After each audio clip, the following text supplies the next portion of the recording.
Há 40 anos, um estádio da Cidade do México tornou-se o palco de uma das noites mais dolorosas da história do futebol inglês, quando um único avançado argentino transformou um quarto de final do Mundial numa lenda que os adeptos de Inglaterra ainda hoje não conseguem deixar totalmente para trás. Agora, 4 décadas depois, os fantasmas dessa tarde voltam a agitar-se, porque Inglaterra e México estão prestes a reencontrar-se exatamente no mesmo recinto, desta vez com todo o peso geopolítico de duas nações, um mercado de bilhetes completamente fora de controle e uma disputa diplomática entre Londres e a Cidade do México a pairar sobre o jogo antes mesmo do apito inicial. Thomas Tuchel, o treinador alemão de 52 anos que já orientou Chelsea, Bayern de Munique e Borussia Dortmund, antes de assumir os Three Lions, apareceu esta semana diante dos jornalistas depois de a Inglaterra ter passado com enorme dificuldade pela República Democrática do Congo e fez algo que fez soar imediatamente os alarmes no México. Não celebrou, não enalteceu as hipóteses da sua equipa. Em vez disso, abriu a conferência com uma lista de problemas, preocupações e desvantagens que, em poucas horas, se transformou na declaração mais comentada de todo o torneio a sul da fronteira. O Congo até se adiantou cedo diante da Inglaterra em Atlanta,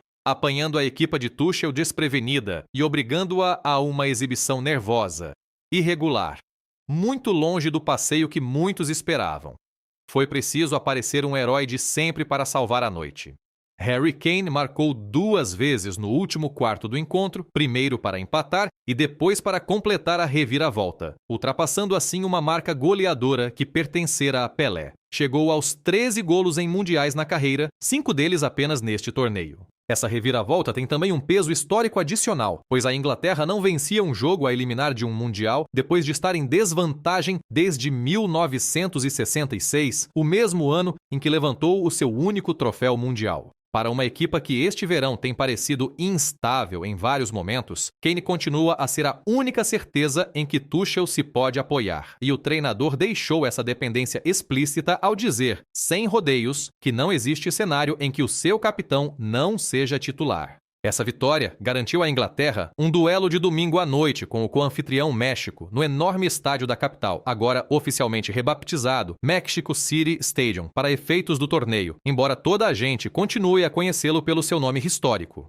É o mesmo relvado onde Diego Maradona passou por metade da defesa inglesa e pelo guarda-redes numa arrancada que muitos ainda consideram o maior golo da história dos mundiais, e onde a chamada mão de Deus cimentou uma rivalidade que nunca desapareceu por completo da memória inglesa. Em vez de se deixar levar por essa nostalgia, Tuchel usou a conferência de imprensa para explicar por que razão acredita que a sua equipa está a caminhar para uma armadilha. O centro da sua queixa foi a altitude. A Cidade do México fica a mais de 2.100 metros acima do nível do mar, uma altitude que, segundo especialistas, normalmente exige 1 a 2 semanas de aclimatação gradual para que o corpo de um atleta possa render no máximo, sobretudo porque precisa de tempo para produzir mais glóbulos vermelhos e compensar o ar mais rarefeito. A Inglaterra, pelo contrário, terá apenas alguns dias entre jogos para fazer esse ajuste, algo que Tuchel classificou simplesmente como impossível de ultrapassar num prazo tão curto. O México, entretanto, disputou quase todo o torneio em altitude, na capital ou em Guadalajara, dando ao El Tri uma vantagem física incorporada, que se traduziu numa campanha perfeita em casa. Nenhuma derrota neste estádio durante o torneio e uma actual série de 6 vitórias consecutivas. Tuchel tentou suavizar um pouco o quadro ao lembrar que o seu plantel chegou cedo aos Estados Unidos e realizou um estágio na Florida precisamente para se adaptar ao calor e à umidade,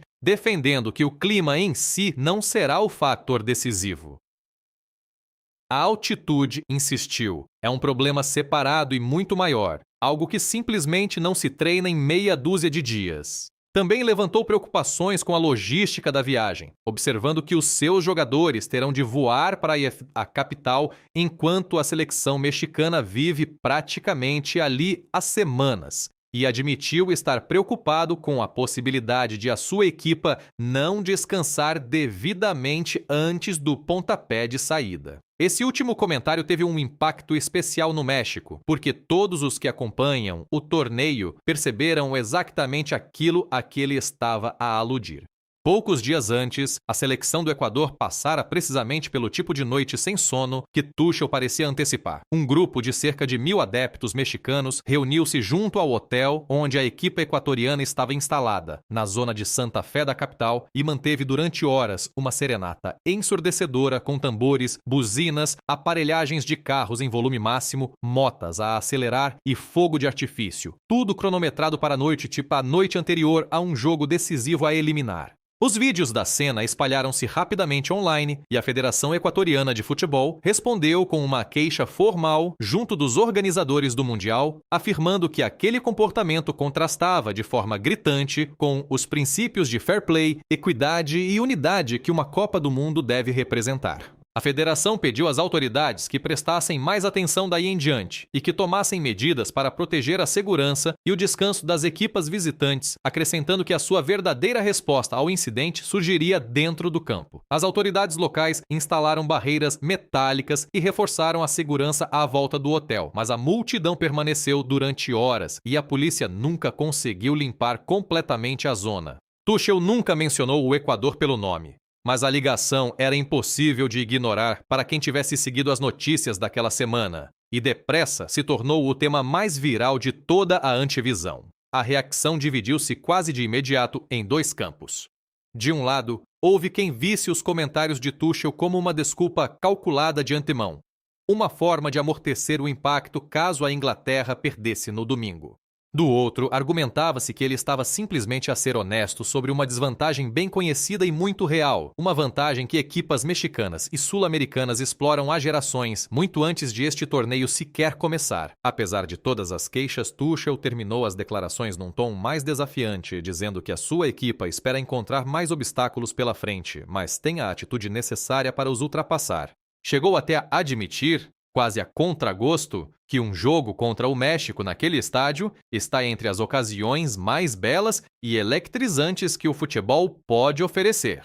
Quando os jornalistas o pressionaram a comparar o próximo encontro com os acontecimentos de 1986, desviou a questão, insistindo que o seu foco ainda estava totalmente no jogo acabado de disputar contra o Congo e que os pensamentos sobre o México estavam apenas a começar a ganhar forma. Foi mais claro nas questões táticas, abordando diretamente a enorme dependência da Inglaterra em relação a Kane, depois de o bis do capitão contra o Congo ter evitado uma surpresa. Tuchel explicou que se o resultado desfavorável se tivesse prolongado mais um pouco, o seu plano alternativo passaria por lançar um segundo avançado, Ollie Watkins, ou Ivan Toney, mas sublinhou que todas as versões do seu plano de jogo continuam a girar essencialmente em torno de Kane na frente. Também falou das pausas obrigatórias para a hidratação, que se tornaram uma presença recorrente neste torneio por causa do calor extremo em várias cidades anfitriãs, admitindo que a sua equipa costuma melhorar depois dessas interrupções. Embora ele pessoalmente não goste de nada que quebre o ritmo natural de um jogo. Fora de campo, a preparação deste encontro tem sido tão caótica como qualquer coisa que aconteça no relvado de treino. E cada vez mais, as histórias falam menos de futebol e mais de dinheiro, política e imagem nacional. Os preços dos bilhetes para o Inglaterra-México tornaram-se um escândalo por direito próprio. Assim que a alocação oficial da FIFA esgotou, os preços de revenda dispararam tanto no mercado secundário da própria organização como em plataformas externas, transformando aquilo que devia ser uma celebração para adeptos comuns num exercício de exclusão financeira. Relatos desta semana indicaram que alguns lugares de categoria 1, inicialmente vendidos por pouco mais de $1.000, reapareceram à venda por mais de $30.000 depois das taxas, uma margem de cerca de 30 vezes o valor facial. Até os bilhetes mais baratos disponíveis, na categoria de menor valor, rondavam os $3.500, quando se acrescentava a taxa de revenda da FIFA, quase 12 vezes o preço original. Sites independentes de revenda mostravam aumentos igualmente agressivos, com alguns dos lugares mais baratos ainda perto dos $4.000.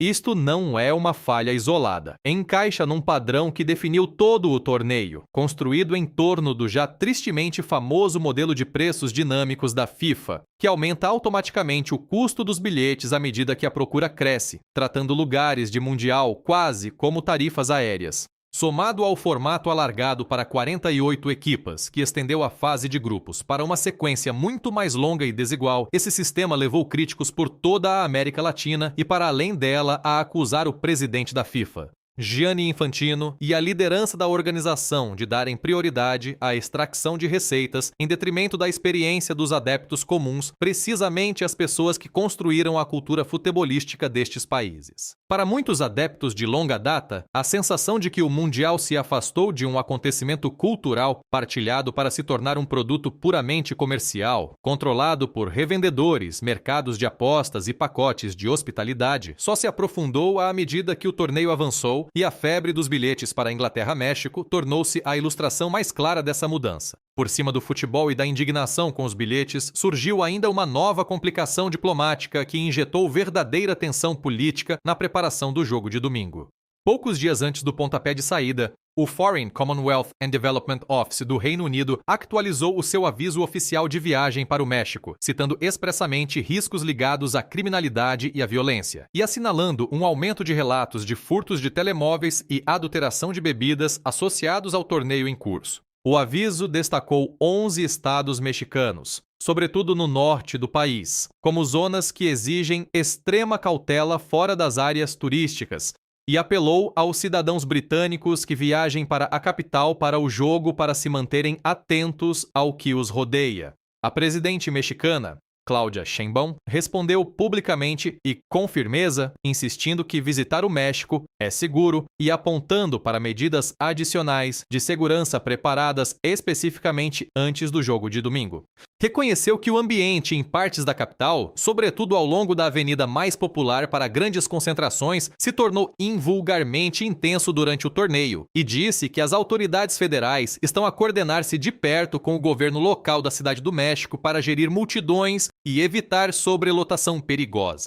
Ao mesmo tempo, foi direta sobre os limites de policiar uma celebração desta escala, observando que não é realista esperar que os agentes consigam conter por completo ajuntamentos que crescem até as centenas de milhares de pessoas. A sua mensagem geral manteve-se alinhada com aquilo que tem repetido ao longo de todo o torneio. O México organizou os seus jogos do Mundial em segurança até agora, e o país continua a ser um destino seguro para adeptos visitantes, independentemente dos avisos vindos de fora. Quer se leia o aviso britânico como prudência sensata ou como uma provocação diplomática desnecessária, ele acrescentou inegavelmente mais uma camada de atrito a um duelo que já tinha de sobra. Encaixa num padrão mais amplo observado durante este Mundial, em que suspeitas e narrativas preconcebidas entre países entram na conversa futebolística muito antes de alguém começar a falar de tática ou de 11s iniciais. Para o México, orientado pelo veterano Javier Aguirre, domingo representa a culminação de um torneio construído quase inteiramente sobre o conforto de jogar em casa.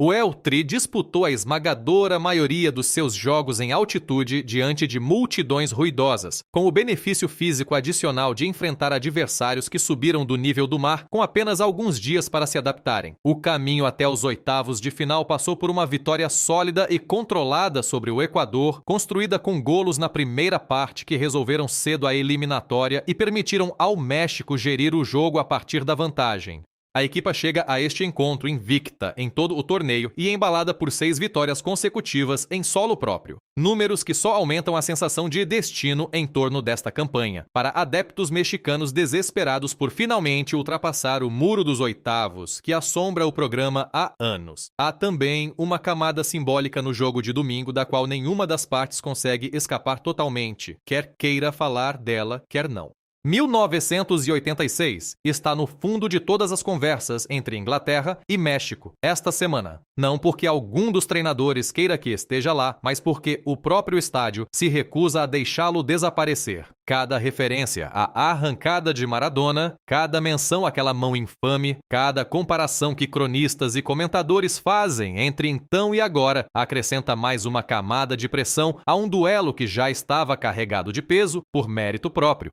Algumas vozes entre adeptos e meios ingleses já começaram a pedir aos seus próprios apoiantes que viajem para a Cidade do México, que mantenham a calma e evitem dar a Tuchel ou a narrativa mais ampla ainda mais munição, sobretudo depois da má recepção internacional ao incidente do Hotel do Equador. Há uma consciência crescente, pelo menos nos sectores mais ponderados da base de adeptos, de que cenas feias fora de campo tendem a ofuscar aquilo que acontece dentro dele, e de que uma repetição da campanha de ruído vista antes do jogo do Equador apenas daria aos críticos mais provas de que o futebol neste Mundial se tornou tanto sobre intimidação e espectáculo como sobre o desporto em si. O que é claro à entrada para o pontapé de saída é que este jogo já foi moldado por forças muito para lá dos dois 11s que acabarão por entrar em campo. Preços absurdos dos bilhetes, uma polêmica viral de ruído num hotel, um desacordo público entre dois governos sobre segurança e o reconhecimento frontal de um treinador sobre uma desvantagem física juntaram-se para transformar um único jogo dos oitavos de final numa das histórias mais comentadas de todo o torneio. Aconteça o que acontecer no marcador, no domingo à noite, o ruído à volta deste encontro, literal e político, já garantiu o seu lugar na história deste Mundial e levanta uma pergunta direta para quem ainda acompanha tudo com atenção. À medida que o desporto internacional se cruza cada vez mais com mensagens governamentais, economia dos bilhetes e comportamentos virais de adeptos, será o futebol ainda o evento principal? Ou tornou-se apenas o pano de fundo de tudo o resto que acontece à sua volta? Há também uma dimensão de apostas neste jogo, uma que mostra bem o quão imprevisível este confronto se tornou. As casas de apostas colocaram a Inglaterra como ligeira favorita para domingo, mas apenas por pouco, com a maioria a atribuir aos Three Lions uma vantagem estreita de cerca de 54% para seguir em frente, segundo modelos construídos a partir dos mercados de apostas nos dias anteriores ao pontapé de saída. Essa margem finíssima revela o peso que os apostadores estão a dar à questão da altitude e a vantagem caseira do México, mesmo contra uma seleção inglesa tecnicamente superior no papel. Também explica por que tantos analistas neutros consideram este um dos jogos verdadeiramente mais imprevisíveis de toda a fase a eliminar, uma raridade num torneio que, de resto, seguiu padrões bastante previsíveis entre as potências tradicionais. O contexto do percurso da Inglaterra até aqui também importa, porque esteve longe de ser uma caminhada tranquila rumo às fases finais. A equipa de Tuchel pareceu frágil em vários momentos ao longo do torneio, precisando de golos tardios e de rasgos individuais de Kane para atirar de problemas mais do que uma vez. Essa irregularidade alimentou um fluxo constante de críticas em casa, na Grã-Bretanha, onde comentadores questionaram se esta seleção inglesa, no papel uma das mais talentosas da história do país, está a ser orientada com clareza tática suficiente para corresponder à sua qualidade individual. Tuchel, pela sua parte, tem afastado em público grande parte dessas críticas, preferindo enquadrar o percurso da equipa através dos resultados e não das exibições, lembrando que avançar é avançar, por mais convincente ou pouco convincente que seja o caminho. A preparação do México para o torneio trouxe também o seu próprio peso de expectativas, dada a enorme pressão de co-organizar a competição com os Estados Unidos e o Canadá. Aguirre, na sua segunda passagem pela seleção nacional, tem sublinhado repetidamente que esta geração de jogadores tem uma oportunidade real de finalmente romper o teto dos oitavos de final que prende as campanhas mexicanas em mundiais há mais de 3 décadas. O Eltri não chega aos quartos de final desde 1986, o mesmo torneio para sempre associado aos feitos de Maradona contra a Inglaterra, e esse paralelo histórico não passou despercebido aos meios mexicanos que cobrem esta antevisão. Bater a Inglaterra no mesmo estádio onde aquele triunfo anterior aconteceu teria um peso simbólico muito para lá dos 3 pontos ou da progressão no torneio em jogo, e os comentadores mexicanos exploraram intensamente essa narrativa durante toda a semana. A atmosfera dentro do estádio deverá ser uma das mais ruidosas de todo o torneio, um fator que acrescenta mais uma dimensão psicológica ao desafio inglês, além do desgaste físico da altitude. As multidões locais neste recinto foram historicamente apontadas como capazes de abalar equipas visitantes, e os organizadores esperam casa cheia, esmagadoramente preenchida por adeptos mexicanos, já que tão poucos adeptos ingleses conseguiram ou quiseram pagar os preços inflacionados da revenda para garantir um lugar. Esse desequilíbrio nas bancadas, em grande parte produto da mesma controvérsia de preços que persegue o torneio, pode acabar por pesar tanto como qualquer coisa que aconteça em campo, transformando aquilo que deveria ser uma sede neutra de uma eliminatória em algo muito próximo de um verdadeiro jogo em casa para um dos lados. A forma como a FIFA tem gerido este torneio continua sob escrutínio muito para além da questão dos preços dos bilhetes.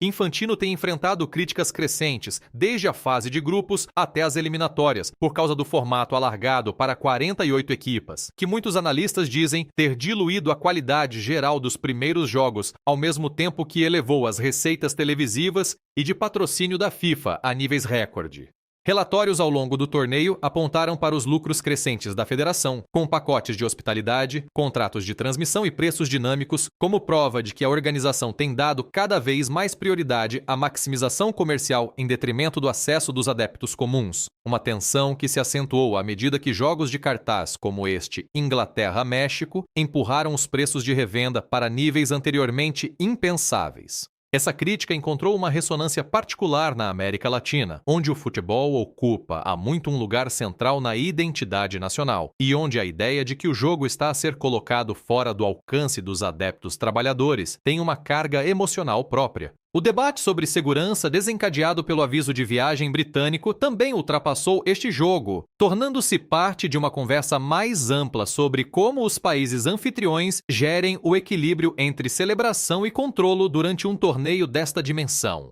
A Cidade do México viu enormes celebrações espontâneas de rua ao longo do Mundial, sobretudo na principal avenida da capital, onde multidões chegaram às centenas de milhares depois de grandes vitórias. A administração de Sheinbaum tem defendido repetidamente a forma como geriu esses ajuntamentos, apresentando-os como uma expressão natural e em grande parte positiva de orgulho nacional, e não como uma falha de segurança, mesmo enquanto governos estrangeiros como o Reino Unido continuam a emitir avisos de cautela que citam pequenos crimes e preocupações de segurança ligadas às multidões. Essa tensão entre caos celebratório e cautela diplomática dificilmente ficará resolvida antes do pontapé de saída de domingo e quase de certeza voltará à tona se o México avançar e as celebrações crescerem ainda mais rumo aos quartos de final. Para a Inglaterra, o resultado de domingo também terá um peso que vai muito para além deste jogo. Uma vitória levaria a equipa de Tuchel para uns quartos de final com um caminho muito favorável para ir mais fundo no quadro, alimentando em casa a crença crescente de que este plantel, construído em torno da persistente capacidade goleadora de Kane, pode finalmente pôr fim à longa espera do país por um segundo título mundial desde 1966. Uma derrota, por outro lado, quase certamente reacenderia os mesmos debates sobre inconsistência tática e gestão do plantel que seguem Tuchel desde a sua nomeação e daria munição aos críticos que defendem que os seus comentários prévios sobre altitude e obstáculos equivaleram a preparar o terreno para exatamente esse desfecho. Aconteça o que acontecer, quando o jogo começar, já é claro que o encontro de domingo se tornou algo maior do que uma simples partida a eliminar. Transformou-se num referendo sobre a forma como o futebol moderno se cruza com a política nacional, a ganância comercial, a memória histórica e a cultura dos adeptos, tudo a colidir ao mesmo tempo dentro de um dos estádios mais carregados de história do desporto. Entre o debate sobre a altitude, o escândalo do ruído no hotel, a indignação com os preços dos bilhetes e o duelo diplomático entre dois governos, este jogo já produziu mais manchetes fora de campo do que muitos torneios inteiros conseguem gerar do início ao fim. E agora, finalmente, chegou a hora de ver se o futebol em si consegue estar à altura de tudo aquilo que foi construído à sua volta.